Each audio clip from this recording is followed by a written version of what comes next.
de coutume, l'approche de l'ouverture des classes, nous organisons cette rencontre, ce comité départemental de développement, consacré donc à la rentrée scolaire, donc 2024-2025. Mais vous rappelez tout simplement que c'est suite aux instructions que nous avons reçues de la hiérarchie et à la suite du conseil interministériel sur la question que nous avons donc jugé utile de regrouper les acteurs de l'éducation autour de cette question et voir ensemble quelles sont les mesures à prendre pour que cette rentrée puisse se passer dans de bonnes conditions, mais également que les enseignements apprentissages puissent démarrer le jour même de l'ouverture, à savoir le 7. De l'ensemble des établissements du département, effectivement, il y a eu quelques difficultés, il faut le rappeler, notamment quelques écoles envahie par les eaux, mais également aussi prendre en compte le fait qu'il continue à pleuvoir ici.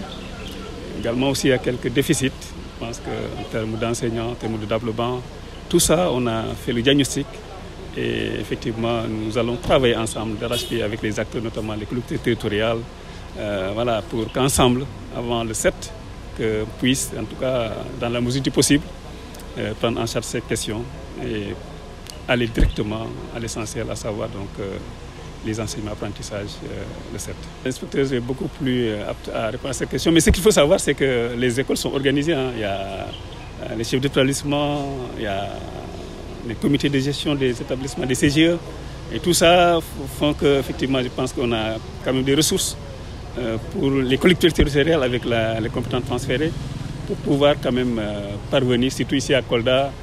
Il y a quelques rares écoles qui sont concernées par ces difficultés, ainsi que les inondations, mais sinon dans l'ensemble, je pense que les écoles seront tous fonctionnelles. Les désherbages, on a insisté auprès des acteurs, que les associations, les ASC, les parents d'élèves, en tout cas la communauté éducative, ils fassent tout pour que, au moins, que le désherbage soit effectif dans toutes les écoles, mais également que ce qu'on appelle le saupoudrage et la désinfection puisse se faire dans les meilleurs délais, avant même que les élèves regagnent l'école. Le CDD, l'objectif, c'est justement, en fait de partager avec les acteurs pour prendre en charge les conditions de réalisation de la bonne rentrée scolaire. C'est ça l'objectif.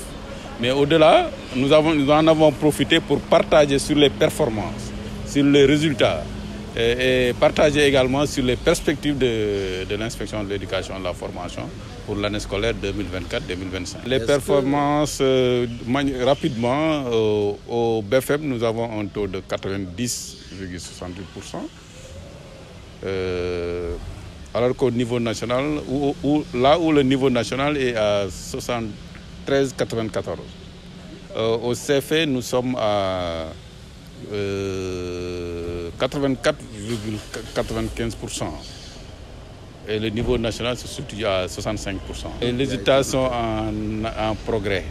Pour le CFE, pour le BFM, il y a une légère baisse par rapport à l'année dernière, mais c'est un taux quand même qui est encore au-dessus de celui du CFE et qui est largement au-dessus du taux national. Là où il n'y a pas une hausse par rapport à l'année dernière, au moins on peut maintenir le haut niveau de performance. Okay.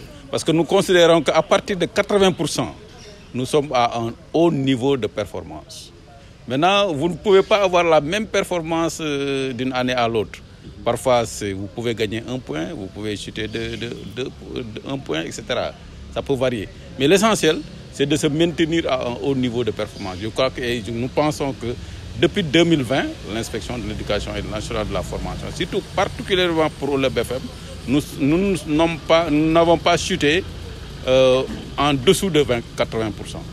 Toutes les performances au BFM de 2020 à 2024 sont au-dessus de 80%. Les perspectives sont à plusieurs niveaux, sur le plan pédagogique, sur le plan mobilisation de la communauté. Sur le plan pédagogique, c'est un peu intensifier l'encadrement des enseignants. Parce que pour parler de performance, il faut capaciter les enseignants. L'enseignant, c'est le principal acteur. La qualité, la performance se construit dans les classes. Donc former les enseignants, c'est un volet important. Mais également améliorer l'environnement scolaire, c'est également un volet important. Mais également mobiliser la communauté. Parce qu'aujourd'hui, l'école, c'est l'école de la communauté. Il faut que les parents s'impliquent davantage. Surtout, nous allons aujourd'hui vers un nouveau programme qui s'appelle le PAM, le programme d'amélioration des apprentissages en mathématiques à l'élémentaire.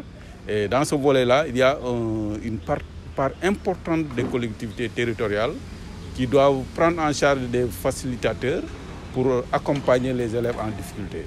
Et ça, tout cela nécessite une bonne mobilisation de la communauté, une bonne sensibilisation autour de l'école. Donc ça également, c'est un volet.